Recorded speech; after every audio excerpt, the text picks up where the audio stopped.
오늘 설교 본문은 요한복음입니다. 그리고 매주 부활의 증인들의 이야기를 나누면서 성경 본문 봉독해야 될 내용이 좀 다른 때보다 좀 길다는 것을 여러분들이 좀 느끼실 텐데요. 오늘은 화면이 좀 다른 때는 안 돼도 오늘은 꼭 필요한 날인데 화면이 안 된다는 거예요. 그래서 사실은 설교를 준비할 때부터 말씀을 18절부터 31절까지 눈으로 보고 귀로 듣고 마음으로 읽으면서 은혜를 나누려고 했는데요. 오늘도 본문은 요한복음 말씀인데 말씀을 전하고 들으면서 오늘 우리에게 주신 은혜를 구별하는 방법은 똑같습니다. 요한복음은 사도 요한이 기록한 복음서인데 오늘 말씀 가운데 사도 요한이 직접적인 예수님의 음성을 듣고 그 음성을 기록한 이 18절부터 31절까지 있는 긴 내용 가운데 담겨 있는 예수님께서 직접 하신 말씀, 그러니까 본문 말씀을 읽어보면 예수께서 이르시되, 예전에는 가라사대 이렇게 하신 말씀인데 예수께서 말씀하셨다, 예수께서 이르시되 하시면서 남겨주신 말씀들을 좀 구별해서 오늘 우리에게 주시는 말씀으로 우리가 듣고 아멘할 수 있었으면 좋겠습니다. 총 오늘 본문 가운데는 5가지 주님께서 우리에게 들려주시는 말씀이 있습니다. 이 시간 제가 성령님의 도우심을 받아 한 가지씩 본문 속에 살아있는, 생생하게 살아있는 주님의 음성을 함께 나누고자 합니다. 18절 말씀부터 함께 여러분 보시면 좋겠는데요. 18절은 요한복음 20장 18절은 막달라 마리아가 가서 제자들에게 내가 주를 보았다 하고 또 주께서 자기에게 이렇게 말씀하셨다 이르니라.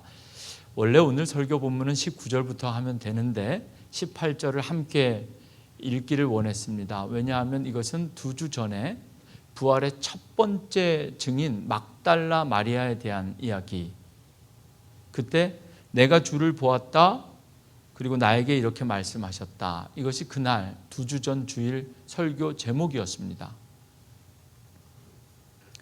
부활하신 주님께서 가장 먼저 나타나시고 만나주신 첫 번째 증인은 누구인가? 막달라 마리아였다. 18절이 그렇게 끝나고요. 그리고 요한복음 19절로 이어지는데 사실 지난주 설교는 이 요한복음에 기록되어지지 않은 막달라 마리아가 주님께서 부활하신 새벽에 주님을 만났다면 오후와 점심때 대낮에 주님을 만난 사람들이 있었는데 그들은 엠마오 마을로 돌아가던 사람들. 그런데 이 2번째 장면, 지난주에 전한 말씀은 누가복음에만 나오는 말씀입니다. 그리고 오늘 3번째, 아마도 4월의 마지막 주일 5월 가정의 달을 앞두고 부활하신 주님을 만난 사람들의 이야기, 오늘 마지막 시간인데요. 19절 말씀에 요한복음은 엠마오 마을로 돌아가던 2 제자의 이야기를 기록하지 않고 막달라 마리아 다음에 곧바로 오늘 설교 메인 텍스트인 19절로 진행되는데 19절이 이렇게 기록되어져 있습니다. 이날 곧 안식 후 첫날 저녁 때에, 오늘 우리가 읽었던 본문 말씀 부활하신 주님이 나타나신 사건의 시간적인 배경은 저녁입니다. 2주 전에 막달라 마리아는 새벽, 엠마오 마을로 가는 제자들은 이 대낮에, 그리고 오늘 읽은 본문 내용은 저녁 때 있었던 일들. 제자들이 유대인들을 두려워하여 모인 곳에 문들을 닫았더니, 이 19절 말씀은 시간적인 배경 부활하신 날 저녁 때, 그리고 장소는 제자들이 다 모여 있고 유대인들 때문에 두려워서 그들이 모여 있는 곳에 집에 문이 아니라 성경을 보시면 문들이라고 되어 있으니까 모든 문들을 다 걸어 잠궜습니다. 아무도 들어오지 못하게. 주님께서 십자가에서 죽으신 이후에 상실감 때문이기도 하고 예수 그리스도를 십자가에 못 박아 죽인 유대인들에 대한 두려움, 예수님께서, 그들의 영적인 지도자 예수님께서 십자가에서 죽으셨으니까 이제 그의 추종자들도 다 똑같은 환난을 겪게 될 것이다. 제자들이 모여 있죠. 이 요한복음에는 거기가 장소가 어디인지 기록하고 있지 않지만 우리 신약 성경을 우리 다 알고 있는 우리들은 대부분의 목사님들도 마찬가지고 이것이 바로 사도행전 1장에 2장에 기록된 마가의 다락방이었을 것이다. 이렇게 추측합니다.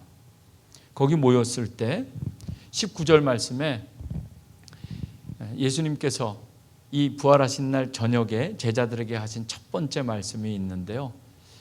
이것이 부활하신 주님께서 사랑하셨던 그의 제자들에게 부활하신 주님께서 첫 번째로 하신 말씀이 뭔지 아세요? 그 말씀이 오늘 우리에게 주신 첫 번째 하나님의 음성이에요. 따라하겠습니다. 너희에게 평강이 있을지어다. 오늘 본문 말씀 길게 읽었는데요. 19절, 21절, 26절에 똑같은 문장이 3번 반복됩니다. Peace be with you. 너에게 평강이 있을지어다. 여러분, 기도해 주셔서 감사하고 정말 이제 내일 아침에 일찍 밴쿠버에 가서 3일 날 오후에 우리 남기솔 전사님이 목사 안수를 받으시게 되는데요. 전도사님으로 사역하실 때랑 목사님으로 사역하실 때랑 바뀌는 게 뭐가 있을까요?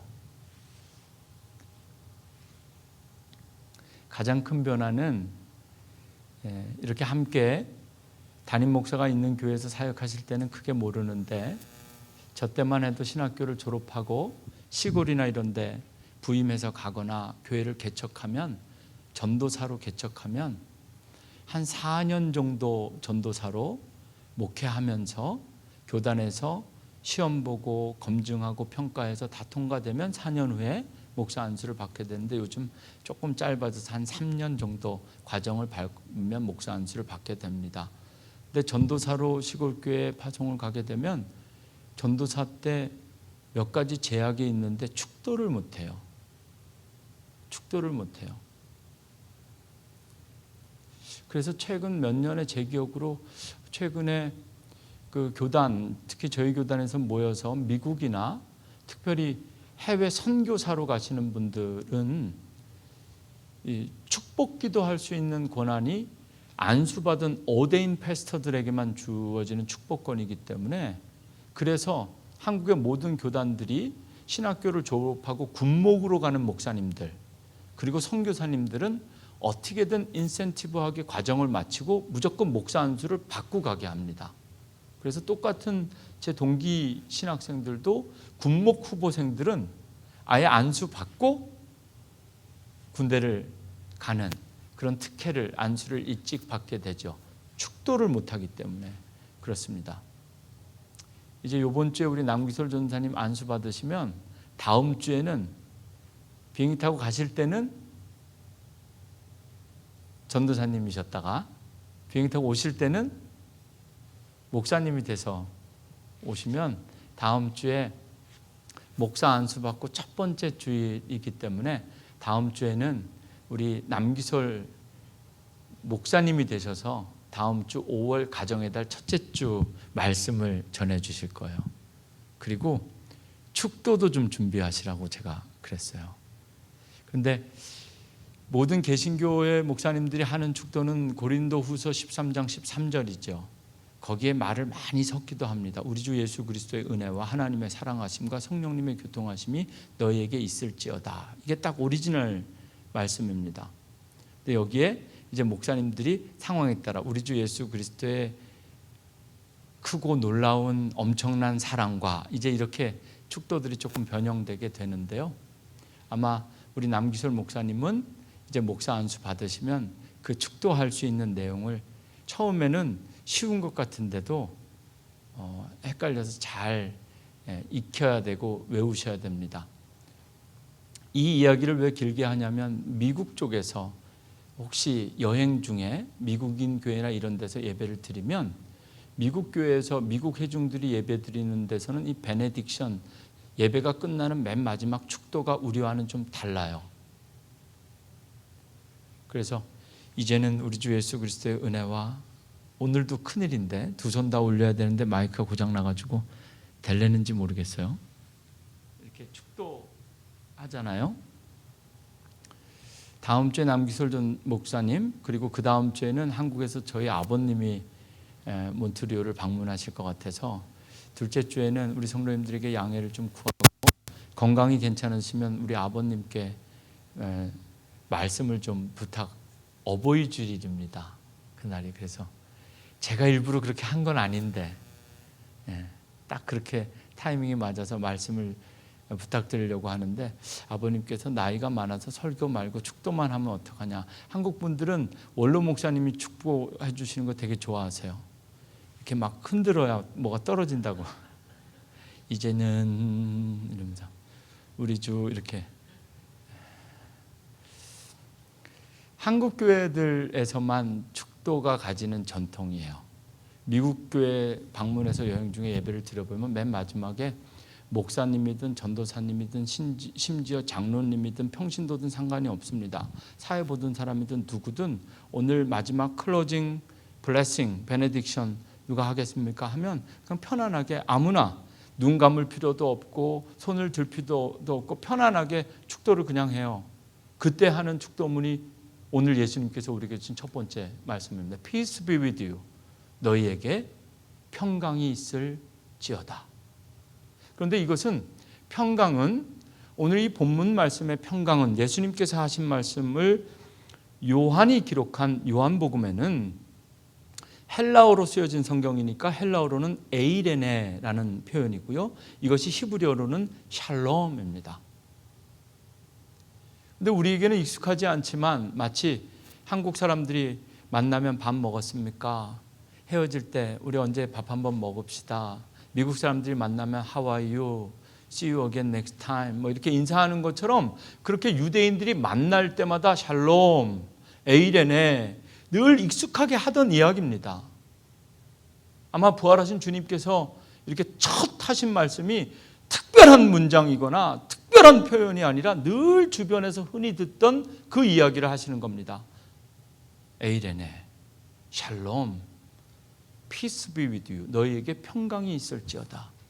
세상 사람들이 서로 인사할 때 에이레네 샬롬 하는 것과는 다른, 세상은 평화 원하지만 그 평화에는 갈등과 전쟁이 늘 함께 있지요. 인류 역사상 전쟁을 일으킨 모든 전쟁의 주범들에게 당신이 왜 전쟁을 일으키게 되었습니까? 물으면 다 평화로운 세상을 만들려고 전쟁을 일으켰다고 한다잖아요. 그런데 오늘 이 부활하신 주님께서 우리에게 주신 이 말씀은 다릅니다. 너희에게 평강이 있을지어다. 세상이 줄 수 있는 평강이 아니라 주님께서만 주실 수 있는 평강. 하나님과 우리 사이에 깨어진 관계를 온전히 피스풀하게 회복할 수 있는 평강. 태초 아담이 하와와 함께 선악과를 따먹은 그 순간부터 그 누구도 한 사람도 제외 없이 죄의 종로로 탈 수밖에 없는, 죄와 싸워야 되는 그 우리의 이 불안한 마음과 두려운 마음과 사악한 마음, 그 마음을 위해서 주님께서 십자가에 달리시고 죽으시고 부활하셔서 너에게 평강이 있을지어다 이렇게 말씀하시는 겁니다. 오늘 우리에게 주신 이 첫 번째 주님의 음성이 특별히 예수님을 잃어버리고 아직 부활하신 주님을 만나지 못하여 두렵고 떨리는 마음으로 문을 꼭꼭 걸어 잠그고 이제 우리가 어떻게 해야 될 것인가 이렇게 모여있는 그들에게 주님께서 이 닫힌 문을 마치 투명 인간처럼 뚫고 들어가셔서 제자들 가운데 서서 그들에게 너에게 평강이 있을지어다 이렇게 말씀하셨습니다. 특별히 오늘 이 자리에서 예배드리는 여러분들에게, 저에게, 우리에게 주시는 말씀,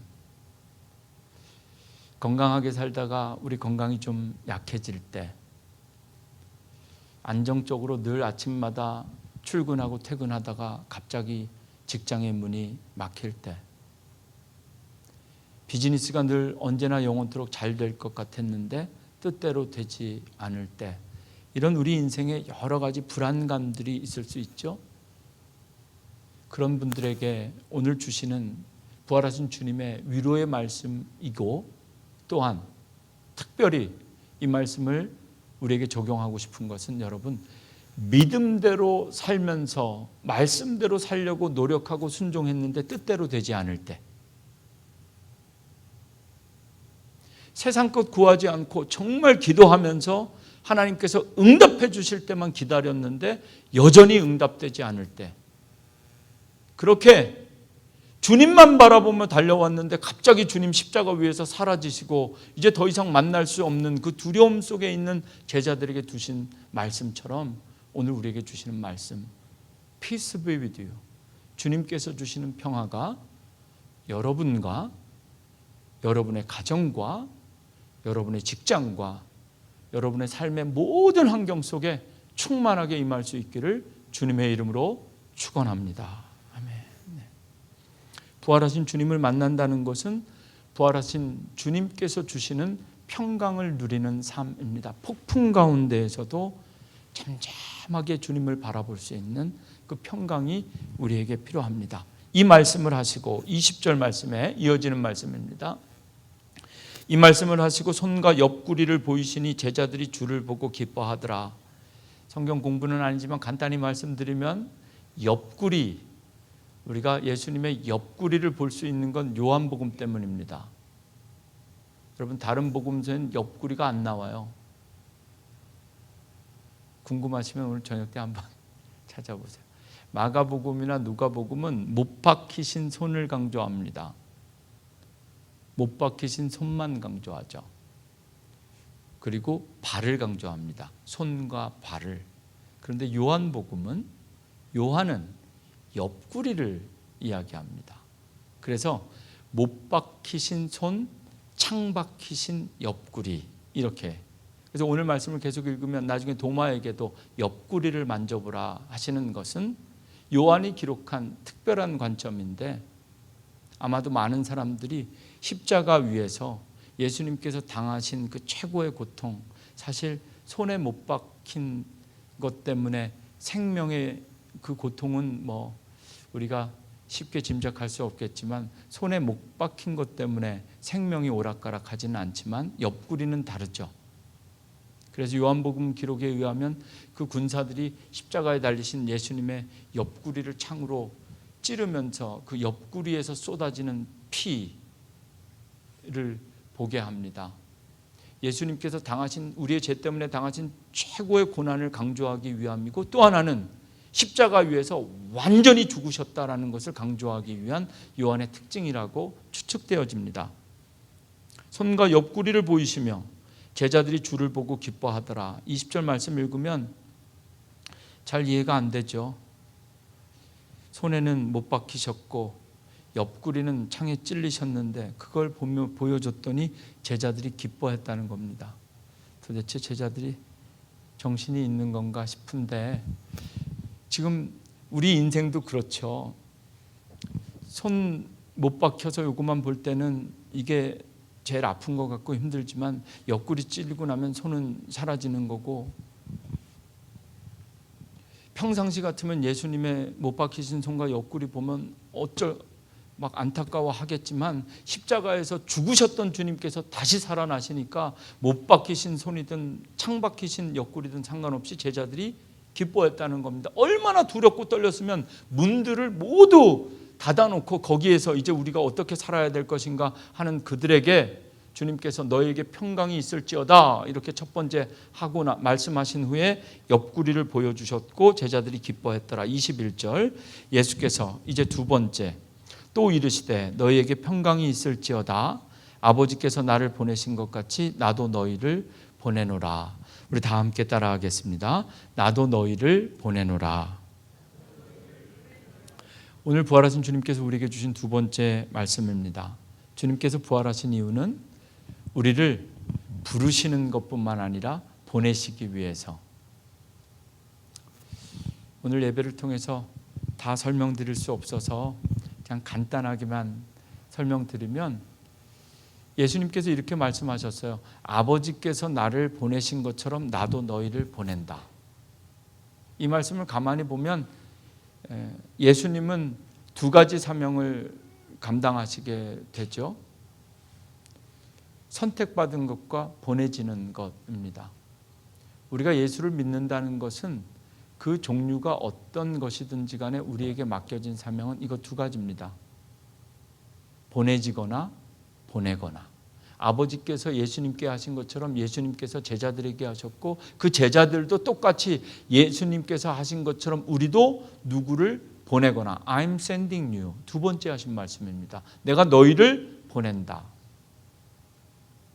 이 말씀이 오늘은 특별히 여러분들에게 리얼하게 구체적으로 다가오지 않는다 할지라도 여러분들 평생에 이 말씀이 부활하신 주님께서 여러분에게 들려주시는 이 말씀이 정말 여러분들의 삶을 한 번쯤 흔들어 깨울 수 있는 말씀 되기를 원합니다.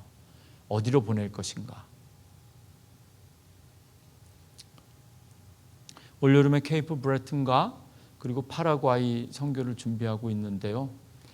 보내는 사람이 얼마나 될지 또 보내지는 사람이 얼마나 될지 모르지만 이제 5월 가정의 달 전교인 수련회와 함께 우리가 함께 준비하면서 두 가지 중에 하나는 꼭 했으면 좋겠다. 가거나 보내거나. 오늘 주님께서 우리에게 주신 말씀, 아버지께서 나를 보낸 것 같이 나도 너희를 보내노라. 앞으로 하나님께서 우리를 어디로 어떻게 보낼지 기대하는 마음 가지고 늘 하나님의 부르심에 순종할 수 있는 우리가 되어야 할 줄로 믿습니다. 22절 말씀 속에 이어지는 22절 말씀 속에 이제 세 번째, 오늘 5가지 음성이니까 이제 세 번째 말씀은 22절인데요. 이 말씀 하시고 그들을 향하여 숨을 내쉬며, 여기 22절 말씀은 창세기 2장 7절 말씀과 똑같습니다. 하나님께서 흙으로 사람을 지으시고 그 생기를 코에 불어넣으셨을 때 하나님께서 사람을 창조하실 때 하셨던 것처럼 똑같이 부활하신 주님께서 22절 그들을 향하사 숨을 내쉬며 이르시되 성령을 받으라. 오늘 우리에게 주신 세 번째 음성입니다. 제가 맨 마지막에 다 물어볼 거예요. 세 번째, Receive the Holy Spirit. 따라하겠습니다. 성령을 받으라. 성령을 받으라. 네. 성령은요, 올해 이제 가정의 달 끝나고 우리 성령 강림 주일을 지나면서 성령 강림 절기에 성령님에 대해서 좀 더 체계적이고 구체적으로 시리즈 설교를 좀 준비해서 올해는 제가 전하려고 합니다. 오늘은 성령님에 대해서 우리가 기도하고 구해서 늘 성령님의 모셔야 될 성령님의 어떤 성령님의 특징을 우리가 모셔야 되는지만 설명하려고 하는데요. 신약 성경은 성령님을 보혜사 성령님이라고 고백합니다. 한 번쯤 들어보셨죠? 이 보혜사는 세 가지 의미가 있다는 것을 기억하시면 좋겠어요. 오늘은 우리가 받아야 될 성령 세 가지, 이것만 기억하시면 좋겠어요. 첫째는 보혜사 성령은 첫째, 도우시는 분. 따라하겠습니다. 도우시는 분. 영어로는 헬퍼이죠. 도우시는 분. 두 번째는 위로자입니다. 두 번째도 따라하시죠. 위로자, 컴포터, 위로하시는 분, 성령께서 위로하시는 분. 마지막은 뭘까요? 마지막은 인터세서, 중재자, 하나님과 우리의 관계를 중재하시는 분. 여러분, 성령님을 구하고 기도하실 때 여러분들 삶의 어떤 영역에서 성령님의 도우심이 필요하고 성령님을 만나야 되는가? 우리를 도우시는 분, 우리의 연약함을 도우시는 분, 그리고 우리의 상처와 우리의 아픔을 돌보시고 위로하시는 컴포터, 위로하시는 분, 그리고 하나님과 나 사이에 늘 중재하시는 중보하시는 분. 성령님이 어떤 분이신지 여러분 이 세 가지 성령님의 역할, 세 가지 성령님 가운데 각자 나에게는 성령님은 돕는 자시다, 위로자시다, 중재자시다. 우리의 고백이 있어야 할 줄로 믿습니다. 이제 23절 너희가 누구의 죄든지 사하면 사하여 줄 것이요 누구의 죄든지 그대로 두면 그대로 있으리라. 이 23절 말씀은 개신교회와 카톨릭, 요즘은 성당이나 카톨릭도 이단이라고 이제 막 이 논쟁도 좀 있는데요. 우리 감리교나 개신교회는 사실 카톨릭을 이단으로 이렇게 완벽하게 정죄하기에는 그럴 수는 없는 부분이 좀 있습니다. 그런데 이 23절은 카톨릭과 개신교회가 해석하는 것이 전혀 다릅니다. 여기 너희가 누구의 죄를 사하면 사하여질 것이요 누구의 죄든지 그대로 두면 그대로 있으리라. 카톨릭은요, 주는 그리스도시요 살아계신 하나님의 아들입니다. 누구의 고백입니까? 누구의 고백입니까? 주는 그리스도시요 살아계신 하나님의 아들입니다. 누구? 베드로죠. 예수님께서 베드로에게 뭘 줬죠? 천국의 열쇠를 줬죠. 카톨릭은 이 베드로를 제1대 교황이라고 믿고 베드로부터 쭉 이어져서 지금 있는 교황까지도 이 베드로로부터 천국의 열쇠를 가지고 있는 교황이라고 믿는 교회가 카톨릭 교회입니다. 그래서 이 23절을 너희가 누구의 죄든지 사하면 사하여질 것이요, 이 너희를 교황이라고 믿습니다. 베드로 교황. 그래서 지금도 카톨릭 교회에서는 교황이 사람의 죄를 사할 수 있는 사죄권이, 죄를 속죄할 수 있는 권한이 교황에게 있다, 이렇게 카톨릭 신학은 고백합니다. 그러나 우리 개신교 신학은 그렇지 않죠. 너희가 사도들에게, 제자들에게 오늘 우리들도 성령을 받으라. 성령을 받은 자들은 그 성령의 능력으로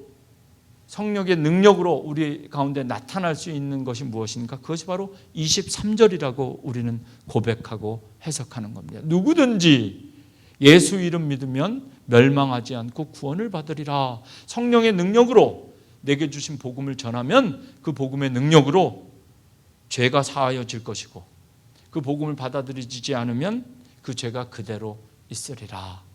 이렇게 23절 부활하신 주님께서 성령을 불어넣어 주시면서 제자들에게 약속하신 말씀입니다. 이제 23절까지 부활하신 주님께서 부활하신 저녁에 나타나서 하신 말씀이고요. 이 요한복음의 기록에 보면 이제 오늘 마지막 시간이라고 말씀드렸는데, 한 사람 막달라 마리아 만났다가 두 사람 엠마오로 가는 두 제자 만났다가 오늘은 12제자 만났는데, 이 23절까지 읽어보면 12제자가 다 있는 줄 알았는데 한 사람이 그 자리에 없었어요. 우리가 알고 있는 도마입니다. 근데 참 신기한 것은 한국 분들은, 저도 그렇고, 도마 하면 의심 많은 도마 이렇게 우리는 알고 있어요. 원래는 성경에 그런 표현은 없거든요. 그냥 도마예요. 근데 24절 말씀에 보면 12제자 중에 하나로서 디두모라 불리는 도마. 원래 성경에는 의심 많은 도마라고 우리는 그냥 우리가 주관적으로 왜 그렇게 부르는지는 다 알고 계시죠? 니들이 아무리 부활했다고 우겨도 내가 직접 주님의 옆구리를 만져보기 전에는 난 절대로 못 믿겠다. 이것 때문에 우리는 도마를 의심 많은 도마라고 우리가 부르는데, 도마가 살아계시면 조금 흥분할 수도 있어요. 이미 우리가 읽은 것처럼 제자들에게 오셔서 주님이 제자들에게 손과 옆구리를 다 보면 다른 제자들도 전부 다 옆구리 다 보고 믿었거든요. 24절부터는 아주 특별한 요한의 기록인데, 도마가 부활하신 주님을 만났다는 것도 요한복음에만 나옵니다. 그러니까 오늘 말씀 가운데 사이드로 정리하면 옆구리와 도마는 요한복음의 증언이 됩니다. 24절에 보면 이 요한은 도마를 소개하면서 우리가 알고 있는 것처럼 의심 많은 도마라고 하지 않고 도마의 별명을 기록하였는데 디두모라고 합니다. 이 디두모는 아람익 익스프레션, 그러니까 예수님께서 사용하신 랭귀지가 아람어였고, 그 아람어로 디두모는 쌍둥이를 표현할 때 사용된 단어예요. 1차적으로는 쌍둥이를 디두모라고 했는데 이 도마가 쌍둥이로 태어났다는 근거는 없습니다. 그래서 1차적인 쌍둥이라는 의미보다는 어떤 사람이 이중적인 두 가지 모습을 보일 때 그 사람을 별명처럼 디두모라 불렀다. 그래서 도마는 다른 예수님의 제자들이 같은 제자들 속에 있으면서 그 도마를 부를 때 저 디두모, 도마 이렇게 도마의 별명을 붙여준 거거든요. 주석서의 자료를 보니까 도마가 그랬다 그래요. 육체적으로는 열정이 넘치는데 영적인 열정이 그것을 받쳐주지 못해서 제자들이 이 도마를 디두모라 이렇게 별명으로 불렀다는 거죠. 우리는 의심 많은 도마라고 불렀지만 제자들은 이 쌍둥이 속과 겉이 조금 다른 것 같은 디두모, 도마 이렇게 불렀다는 것을 24절 말씀 속에서 보게 되고 24절부터 마지막까지는 도마와 예수님 사이에 전해지는 대화, 요한복음에만 나오는 이야기인데요. 다른 제자들이 25절입니다. 다른 제자들이 그에게 이르되 우리가 주를 보았노라 하니 도마가 이르되 내가 그의 손이 못자국을 보며 내 손가락을 그 못자국에 넣으며 내 손을 그 옆구리에 넣어보지 않고는 믿지 아니하겠노라 하니라. 이 25절 말씀을 우리는 우리 입술에 적용하여 의심하는 도마다 이렇게 말하는 거죠. 26절 여드레를 지나서 제가 부활하신 주님을 만난 사람들의 이야기를 하면서 첫째 주에 여러분들에게 말씀드렸는데요. 성경을 읽어보면 예수님께서 성금요일 날 십자가에서 숨이 끊어지십니다. 금요일 날 돌아가셨어요. 그리고 안식일은 토요일이니까 그 다음 날이죠. 그리고 안식일 다음 날 부활하셨으니까 금토일 날짜를 계산하면 이틀 만에 부활하셨는데 사도신경을 보면 장사 지낸 지 사흘 만에 죽은 데서 부활하셨다. 사실 우리가 특별히 문제 삼는 건 아닌데요. 여기 이 여드레 26절에 여드레는 날짜를 계산하면 8일이라는 이야기거든요.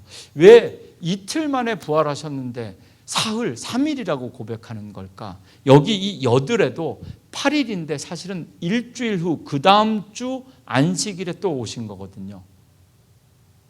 한번 구글이나 이런 데서 그거 찾아보시라 그랬는데 아마 아무도 안 찾아보신 것 같아요. 그렇죠?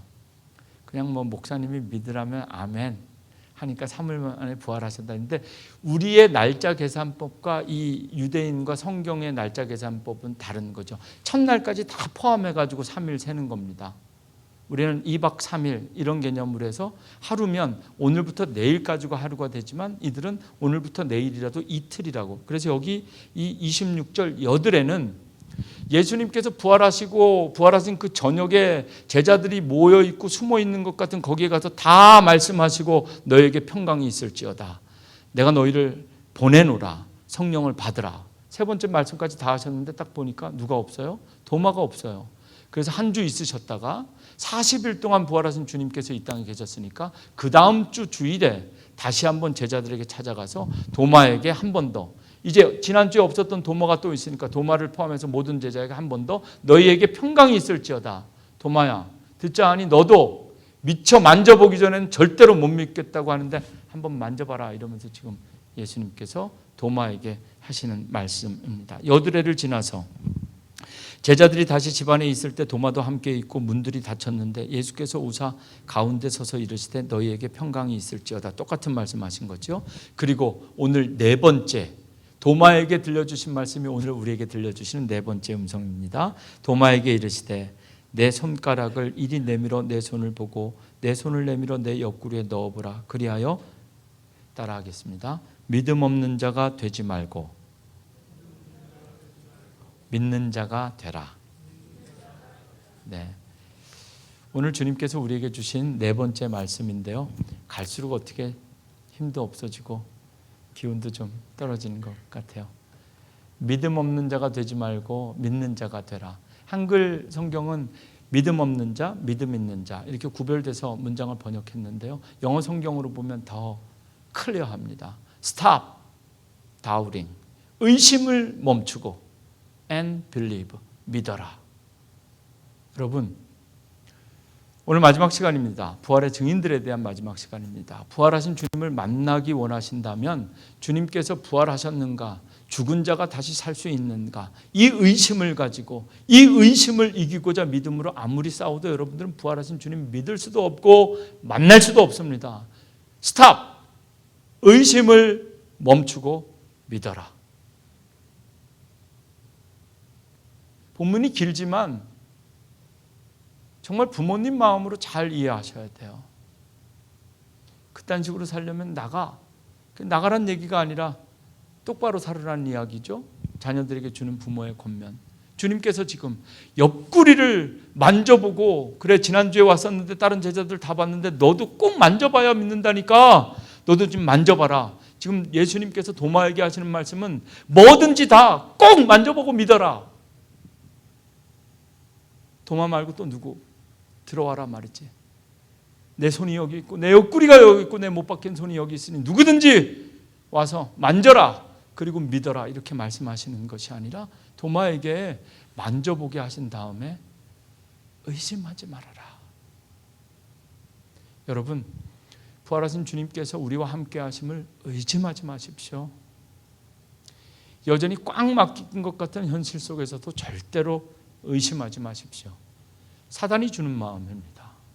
오늘 주님께서 우리에게 주신 네 번째 음성, 스탑. 의심하지 말고, 염려하지 말고, 두려워하지 말고, that's it. believe, 믿어라.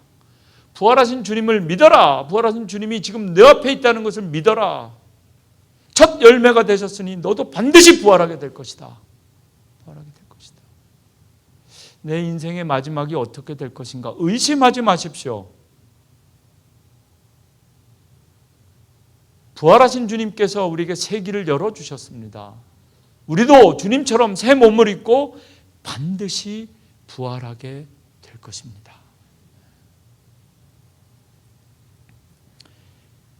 (28절) 도마가 대답합니다.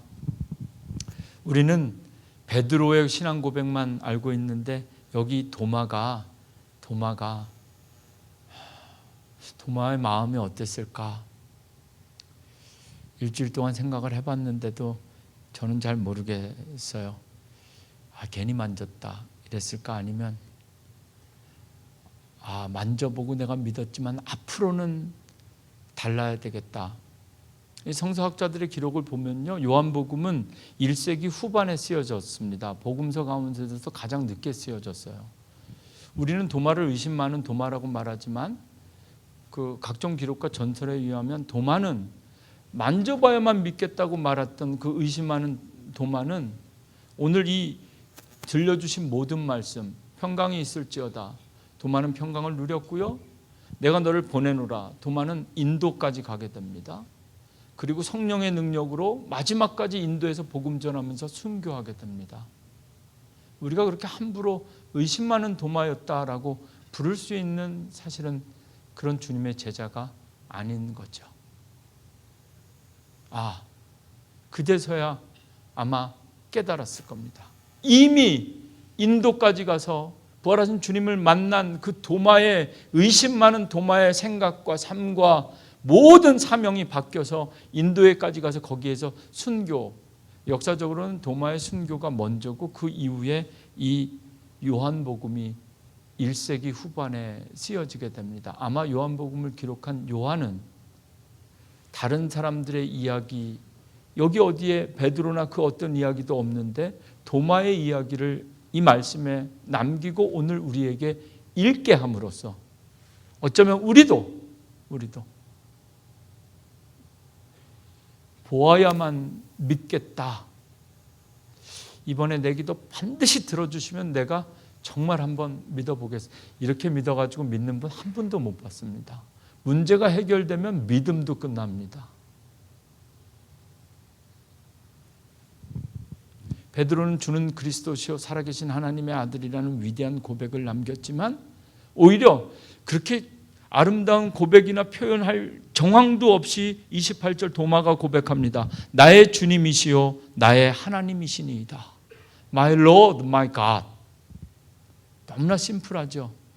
나의 주님, 나의 하나님. 주님과 하나님 아니라 여기에서 강조해야 되는 것은 나의, 이제 다시 한번 생각해 보실까요? 막달라 마리아도 부활하신 주님을 만나자마자 나의 주님이라고 고백합니다. 엠마오로 돌아가던 두 제자도 우리의 마음, 나의 마음이 뜨거워졌다고 고백합니다. 신앙은 나의 것이어야 합니다. 날마다 예배를 시작할 때 사도들의 신앙 고백을 하는 것은 사도들이 얼마나 위대한 신앙 고백을 했는지 그것 우리 맨날 본받고 따라하기 위해서 물론 그것도 중요하지만 사도들의 신앙 고백을 통해서 내 신앙 고백을 우리가 하자고 하는 겁니다. 부활하신 주님이 나의 주님이 되는가? 도마는 지금 28절에 나의 주님이 여기 계시구나. 내가 이제 이 주님을 stop doubting, 의심하지 않고 내가 믿겠노라. 나의 주님, 나의 하나님. 그리고 오늘 맨 마지막에 주님께서 들려주시는 5번째 도마에게 하신 말씀이 4번째와 연관된 말씀이 오늘 우리에게 주시는 마지막 말씀이요. 설교 제목입니다. 29절 함께 읽으시면 좋겠습니다. 초대합니다. 시작. 예수께서 이르시되 너는 나를 본고로 믿느냐? 보지 못하고 믿는 자들은 복되도다. Blessed are those who do not see and believe. 이렇게 돼 있어요. 말씀을 마무리하면서 막달라 마리아가 행복한 사람인가? 내가 행복한 사람인가? 엠마오로 가던 두 제자가 행복한 사람인가? 내가 행복한 사람인가? 도마가 행복한 사람인가? 내가 행복한 사람인가? 생각해 보았어요. 누가 더 행복한가요? 예수님 말씀에 의하면 막달라 마리아도 주님을 보았고 엠마오로 가는 두 제자도 주님을 보았고 그리고 오늘 도마도 주님을 보았습니다. 보고 믿은 사람들입니다. 우리는 어떤 사람들입니까? 보지 않고도 부활을 믿는 사람들. 그런 사람들은 복되도다. 행복한 사람들이다. 오늘 말씀 결론입니다. 예수께서 이르시되 가라사대 너는 나를 본고로 믿느냐? 나를 보지 않고 믿는 몬트리올 한인감리교회 성도들 너희는 행복한 사람들이다. 여러분 주님을 만난 사람들은 행복한 사람들입니다. 아멘. 특별히 행복한 사람들 중에서 가장 행복한 사람들은 그냥 주님이 아니라 부활하신 주님을 만난 사람들입니다. 30절, 이 30절과 31절은 이 요한복음을 기록한 요한의 마치 마지막 내레이션처럼 쓰여진 말씀인데 읽어드릴게요. 예수께서 제자들 앞에서 이 책에 기록된 내가 기록한 것 외에도 많은 표적들을 행하셨으나 31절 오직 이것 도마에 대한 이야기를 여기에 기록해서 오늘 우리가 읽은 것은 너희로 예수께서 하나님의 아들 그리스도이심을 믿게 하려 함이라. 아멘. 또 너희로 믿고 그 이름을 힘입어 생명을 얻게 하려 함이라. 부활하신 주님을 만난 우리가 왜 행복한지 아세요? 왜 행복한지 아세요? 사망을 이기셨잖아요. 우리 인생의 끝이 죽음이 끝이 아니라는 사실이잖아요. 하늘 가는 밝은 길을 열어주셨기 때문에 우리도 부활하게 될 것이고 천국의 소망을 뜨겁게 가질 수 있게 된 행복한 사람들입니다. 영원한 생명. 여러분 오늘 이곳에서 함께 예배한 저와 여러분이 부활하신 주님과 함께 날마다 영원한 생명을 살 수 있기를 주님의 이름으로 축원합니다. 믿음으로 산다는 것은 무엇인가? 오늘 설교 마지막을 히브리서 11장 1절과 6절 말씀으로 마무리합니다. 믿음은 바라는 것들의 실상이요 보지 못하는 것들의 증거니 선진들이 이로써 증거를 얻었느니라. 믿음으로 모든 세계가 하나님의 말씀으로 지어진 줄을 우리가 아나니 보이는 것은 나타난 것으로 말미암아 된 것이 아니니라. 믿음으로 아벨은 가인보다 더 나은 제사를 하나님께 드림으로 의로운 자라 하시는 증거를 얻었으니 하나님이 그 예물에 대하여 증거하심이라. 저가 죽었으나 그 믿음으로써 오히려 말하느니라. 믿음으로 에녹은 죽음을 보지 않고 옮기었으니 하나님이 저를 옮기심으로 다시 보이지 아니하니라. 저는 옮기우기 전에 하나님을 기쁘시게 하는 자라 하는 증거를 받았느니라. 믿음이 없이는 기쁘시게 못하나니. 다다음 주에 태어나셔서 80년이 넘게 사시다가 처음으로 아들 덕분에 몬트리올 땅에 오시게 될 저희 아버님이 늘 저에게 하시는 말씀이고 제일 좋아하시는 말씀이 이 말씀입니다. 오시면 한번 확인해 보세요. 믿음이 동료가 누군지 아시죠? 동료가 믿음이 없이는 기쁘시게 못하나니 하나님께 나아가는 자는 반드시 그가 계신 것과 또한 그가 자기를 찾는 자들에게 상 주시는 이심을 믿어야 할지니라. 이 믿음으로 한 주간도 승리하는 저와 여러분 되시기를 주님의 이름으로 축원합니다.